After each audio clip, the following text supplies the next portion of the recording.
Thank you, Jeff. Chodesh Tov to everyone. Welcome to Beth Torah. It's really my pleasure and my honor to welcome Dr. Henry Abramson to Beth Torah. On behalf of the rabbis, the executive committee, the community, and the president.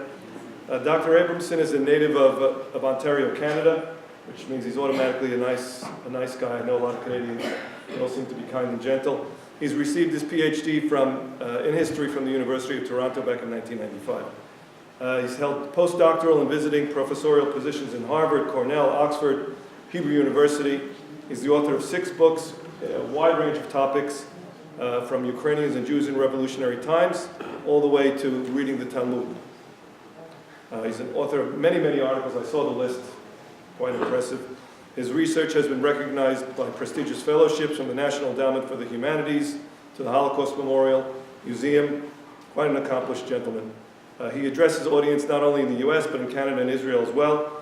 He teaches locally, and which is interesting. You know, we walk down the street and we walk by people on Avenue J, and we don't know who we're walking by, but you could be walking by a world-renowned scholar, and we have the pleasure of welcoming him here tonight.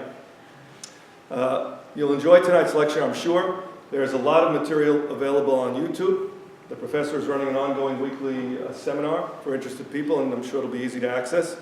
Tonight's lecture will be on the development of American Sephardic identity, from of-Al-Andalus to Brooklyn, a very provocative topic. It's my pleasure to welcome Dr.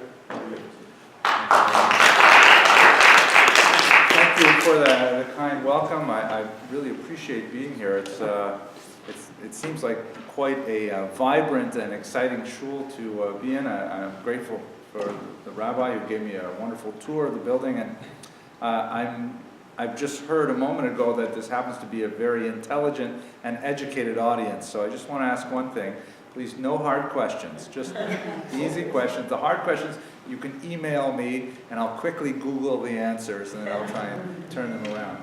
So I don't think I need to do too much by way of introduction, because this is an old picture, but I am an Ashkenazi myself, but about a year and a half ago, I got very interested in studying Sephardic Jewish history because I happen to be very interested in the notion of identity. What is it that gives people the intellectual and the emotional connection to a particular self-definition or a communal definition? And so I decided that I would especially like to explore the Sephardic Jewish identity, particularly because among sub-ethnic groups in the Jewish people, the Sephardim are really quite unique. There's no comparable Jewish sub-community that has maintained its identity for 500 years of diaspora. Like, for example, I am a Litvak, a Lithuanian Jew, and if you're not familiar with the sort of cultural geography of Eastern Europe, Lithuanian Jews are known for their acerbic sense of humor, their high degree of intellectualism, their superior fashion choices, and I imagine that I will probably be identified as a Litvak, and my children and my grandchildren, but my great-grandchildren probably not. They'll be called, hopefully, Israelis or maybe Brooklynites, but the distant connection to Lithuania, which is already 3 generations old in me, is probably not something that will continue. But Sfaradim, for some amazing reason, are able to retain their connection to the Iberian Peninsula after 500 years, half a millennium of separation. And that's truly an amazing feat. So what I'd like to do in today's presentation, I should also show you one more picture. This is, for example, an example of the tenacity of the Sephardic people that fascinates me so.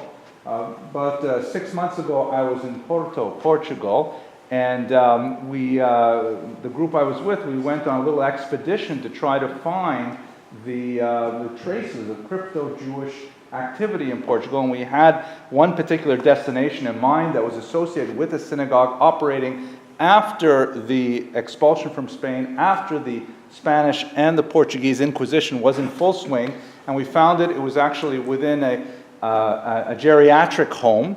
Ironically, all the tables were set in this room, and they had a rendition of the Lord's Supper on the wall. And behind one wall, discovered in 2013, was an Aron Kodesh, a stone place where they had actually, chiseled out from the wall to keep the Holy Torah during the readings, and then they would seal it up with wooden doors during the week in case the room was ever visited.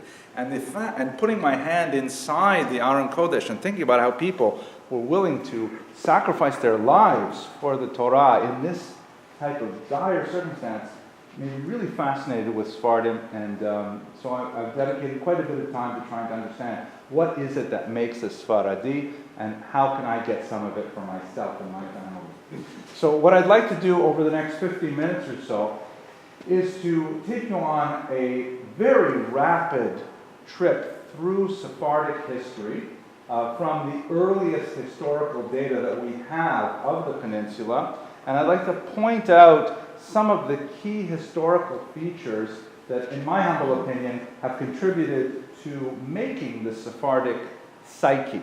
I'm not sure if it is appropriate even to speak of a Sephardic psyche. Like, you may recall there was a scholar, Raphael Patai, who wrote a very famous book called The Arab Mind, a very, very influential book from the 1970s that spoke about, essentially this is the way Arabs think. And it was heavily criticized. But on the other hand, it was a fascinating tour de force piece of scholarship because it pointed out some of the historical events that happened within the collective history of the Arab peoples that contributed to a particular kind of cultural mindset.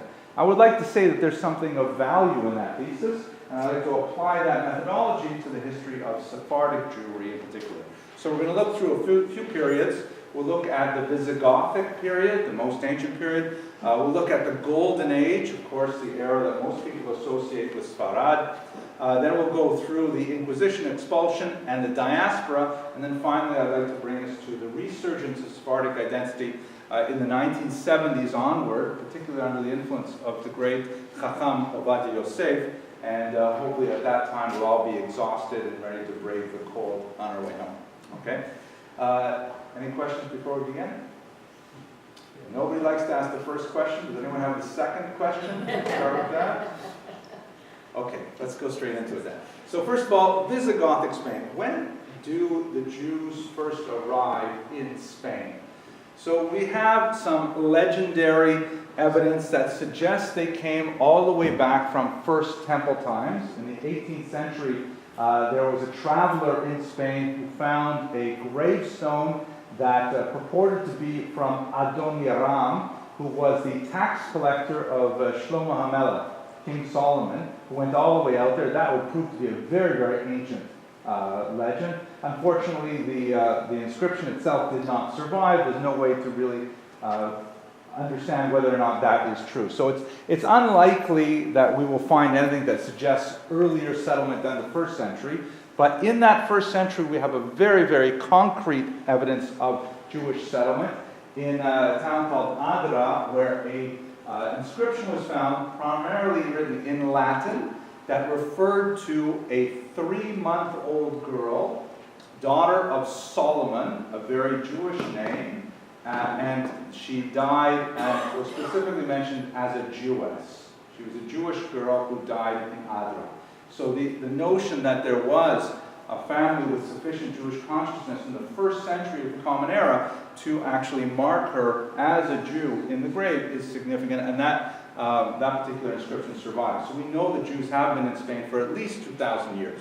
We also know from secondary evidence, although the Jews themselves in Spain did not leave any recorded information about their culture and life and activity, we do know a lot about them from the church. The Council of Elvira, which took place in Spain around the year 300, has a lot to say about the Jews in Spain, and specifically there's a lot of legislation forbidding Christians from having any kind of social contact with Jews, forbidding their celebrating together, forbidding their dining together, drinking together, and one of my favorites, it specifically enjoins the Christian population of Spain not to seek Jewish rabbis' blessings of their fields before the harvest.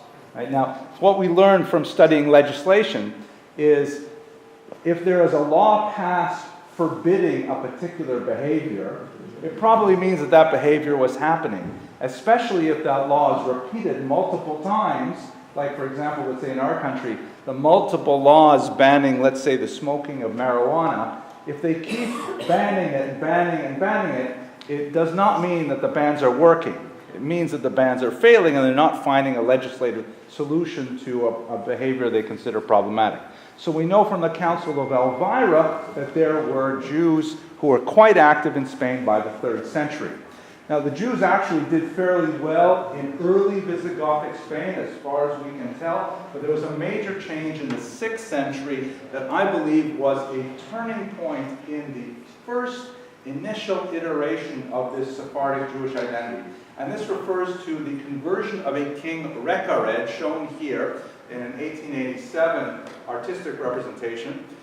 Up until this point, the kings of Visigothic Spain adhered to an ancient form of Christianity called Arianism. That's Arian with an I, not a Y. And they followed a particular bishop, Arius, who argued that the founder of Christianity was a human being. He was not at all a god or a son of God in any way significantly more than you or I are a child of God. Arius's approach to the Jews was considerably more tolerant than the Catholic approach. And so when the first king, Recared, decided to convert to Catholicism in 589, the very first thing he did to demonstrate his bona fides, in other words, to demonstrate that really he is a true convert to Catholicism, is to persecute the Jews. Because it's a good way to show that you really mean it. You're a real Christian now, I'm going to persecute the Jews. And for the next 120 years, it was one of the most bizarre and intrusive periods of anti-Jewish legislation that we have really until the 20th century. And we know about it not from the Jewish perspective. We don't have any Jewish documents, but we do know about it from the church record because all of these laws were preserved in Visigothic codes. So, for example, Jews were on pain of death or decapitation prohibited from practicing certain rituals. Like, for example, if someone were to convert to Judaism, that would be a capital crime. Jews were forbidden from observing the Sabbath outside of their homes. Jews were forbidden from congregating on their holidays. And it got to the point where they actually mandated that any Jews traveling from one town to another had to check in with the priest before they left town, check in with the priest when they arrived in the new town. Tremendously invasive kinds of legislation. We also know that they practiced something called decalvatio, which apparently means scalping. And we're not sure whether that scalping was like a type of death penalty, because typically people did not survive scalping. But it could have been a form of shaving of the head, which was kind of like a ritual humiliation. There were also ritual amputations as punishment for consorting with Jews. Women who, for example, converted to Judaism and married a Jewish husband would have their noses amputated. Men who converted to Judaism to marry a Jewish woman would have another part of their body amputated. So this was like a really horrific time for about 120 years, and it's hard to even compare it to any other period, especially of such longevity in Jewish history. And I believe that brief, momentary, but intense experience of persecution shaped them in particular for the next moment, which is an extremely important one, the golden age of Spain. And it begins really with the Muslim invasion of 711. It's very easy to remember that number because a chain of cornerstones was named after this particular conquest. Okay, where's the drum with the ring shot? You know?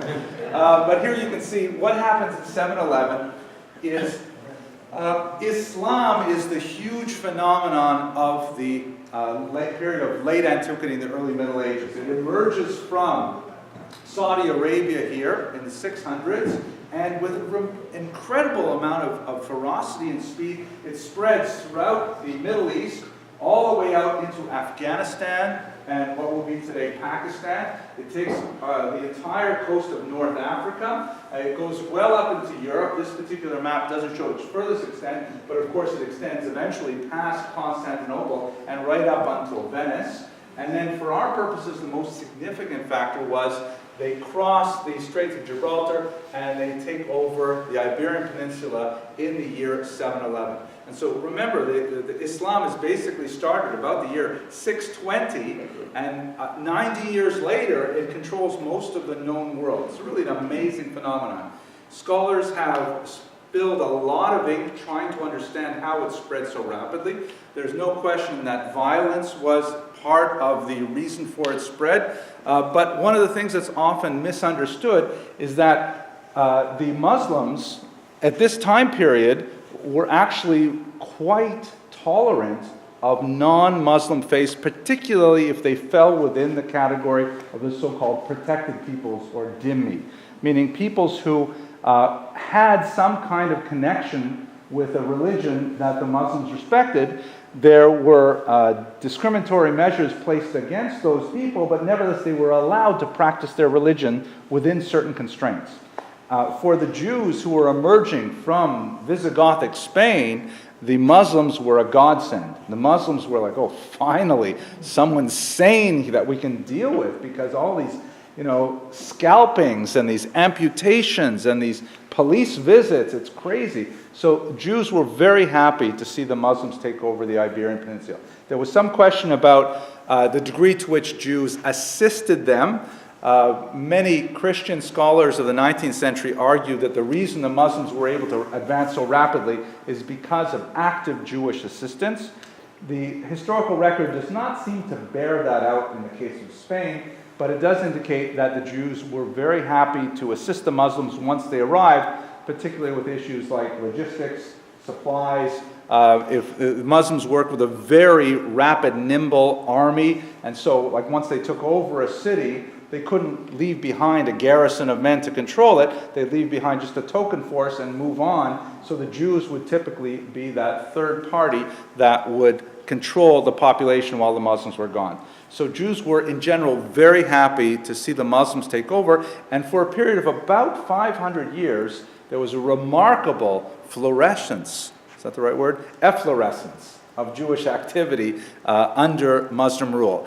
It was not without the occasional punctuation of violence and discrimination, the Almohads, for example, that drove Maimonides out of the peninsula. But for about 500 years, it was actually one of the best times for Jewish life. Yes, question? Yeah, thank you, first of all. Oh, my pleasure.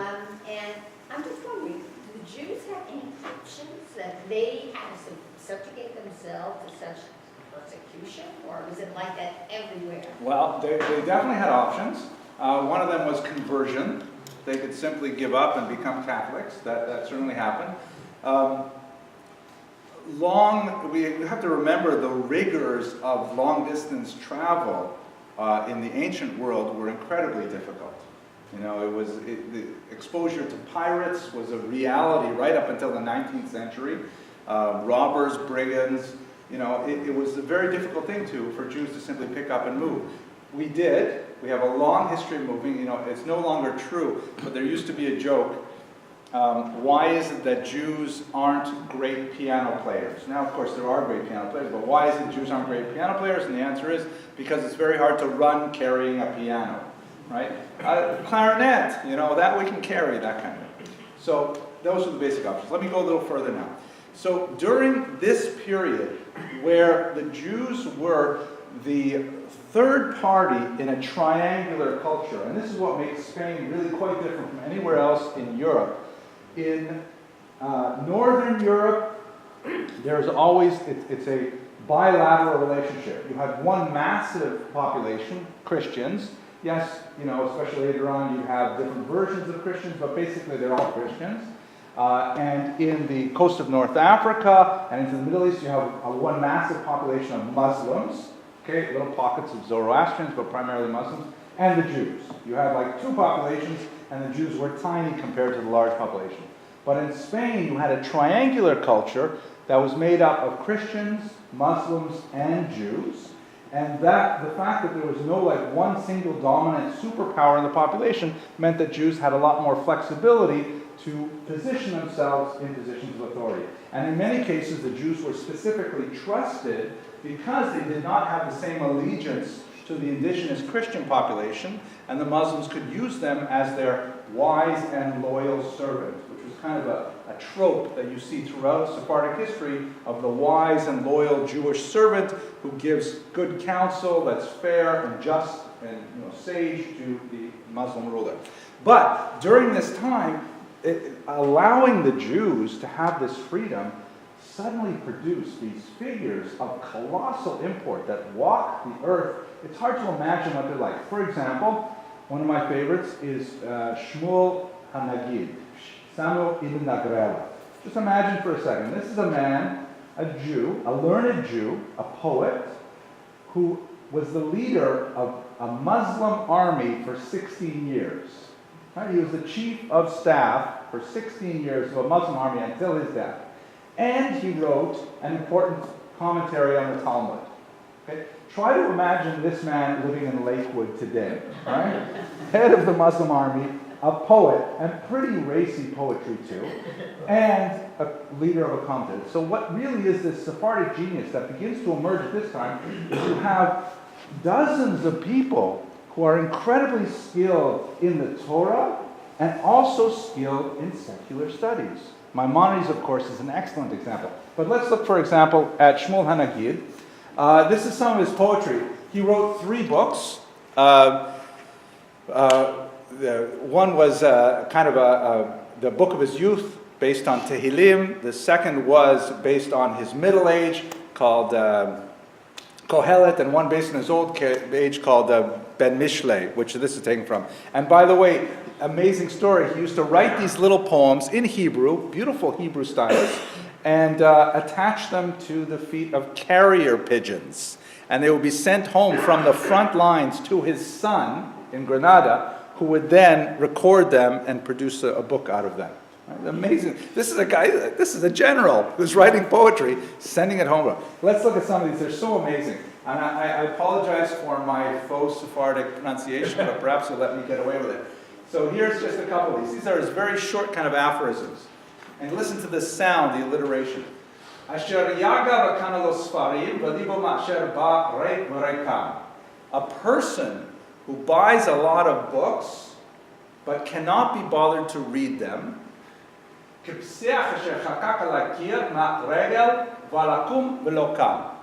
is like a lame person who draws 1,000 legs upon a wall, and when he tries to get up, he cannot. Now, my free English translation does not capture the beautiful rhythm of the poetry. Uvalakum velokam, bamreik vareikam, right? Everything is there's multiple rhymes built into each one of the lines here. It's absolutely fascinating. By the way, the Sephardim actually had a major communal riot over poetry in the 11th century. I mean, it was actually, people were fighting each other. Jews were fighting each other over exactly what you could do with the vowel shva in 2 dots under a letter in counting Hebrew meter. I mean, I don't know about you. I love Brooklyn. But this just doesn't happen here, right? People don't have fights over it, whether or not you can count the Shua. It does happen. It does happen. Okay, maybe I'm in too many Ashkenazic synagogues. In my synagogue, we argue over whether there's enough Yerushalmi Kugel, or whether... Here's another one. Anashim ya'anu ashir v'kavod v'yesha. Men honor the wealthy with great honor and praise. And disdain the poor and attribute to them sins that they did not commit. And it's a brief aphorism. There's a great thought in it, but the Hebrew rhyme is great. And finally, this is especially poignant when you think about the fact that he was a general.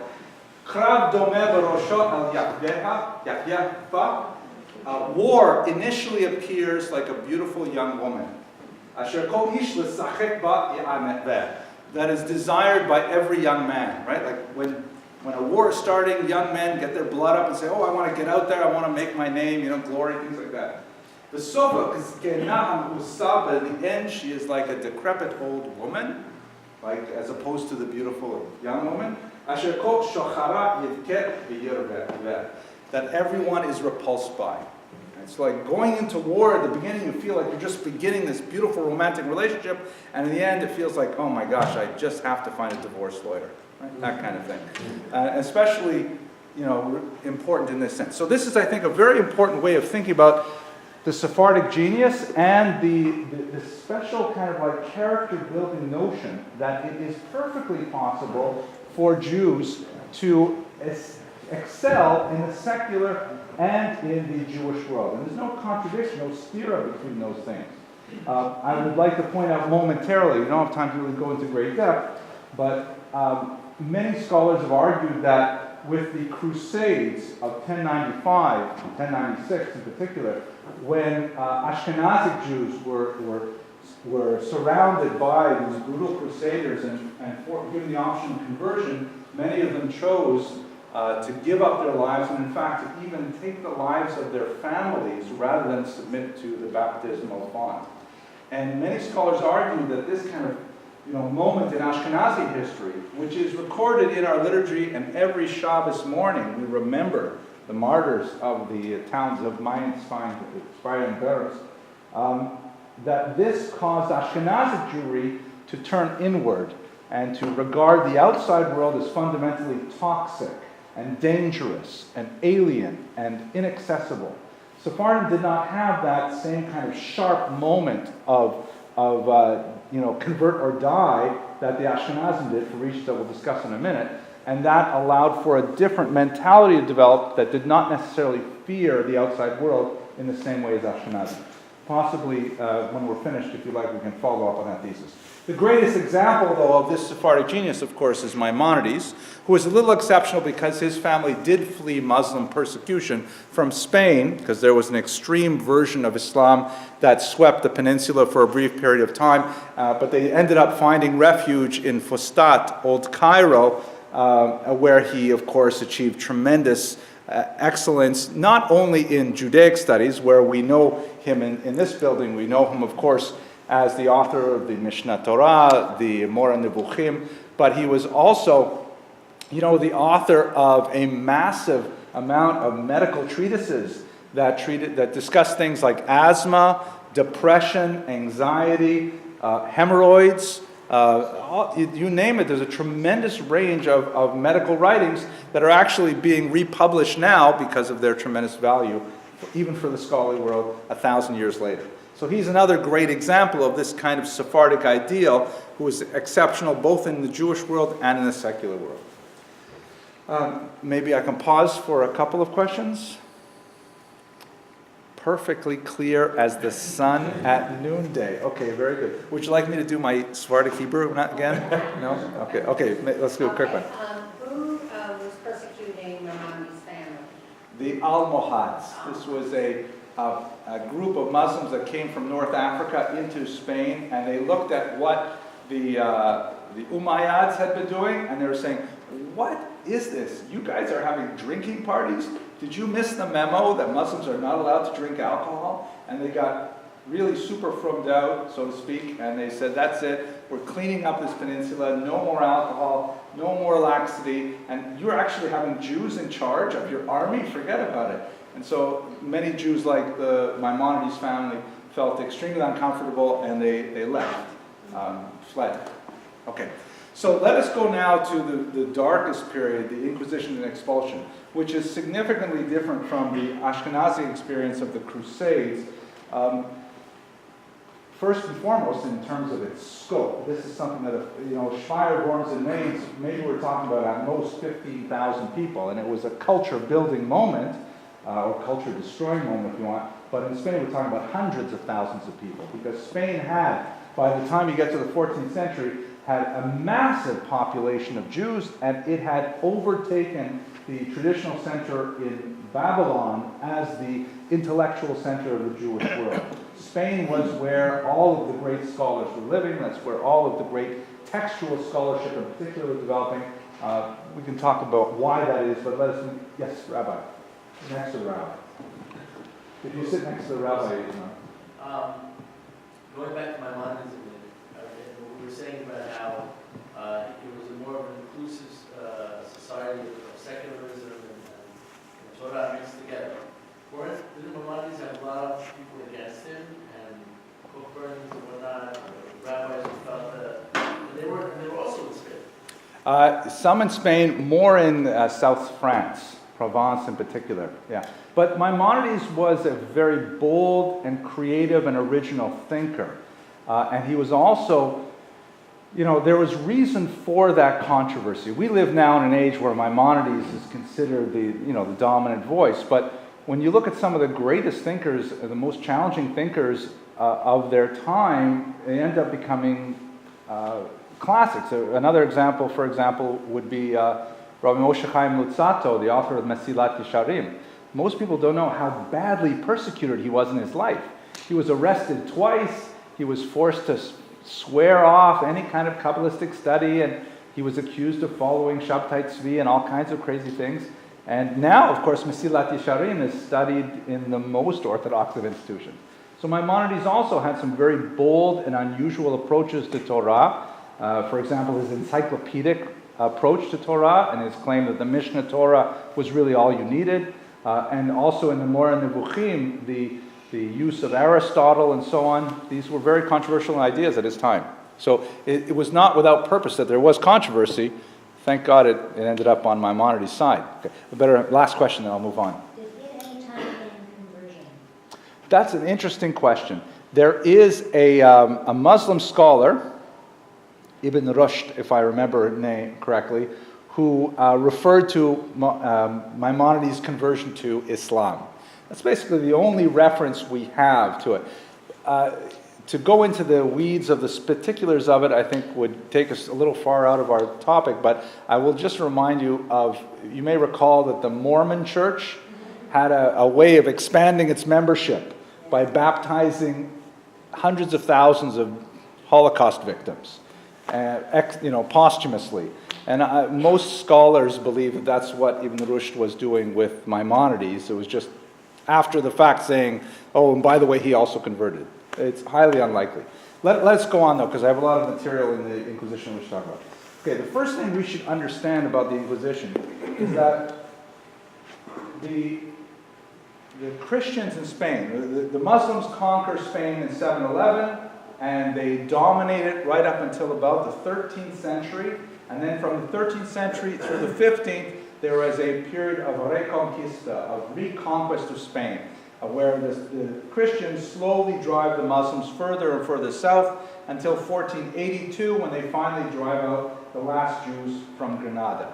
And so there's a re-Christianization of Spain, and like we saw with the conversion of Recared to Catholicism, there is a desire to bring in a new Catholicism, a new orthodoxy, to try to make the peninsula Judenrein, free of Jews. And I use a German term intentionally because when I was a much younger scholar, graduate school really, I read Raoul Hilberg's fantastic 3-volume work on the Holocaust, the destruction of the European Jews.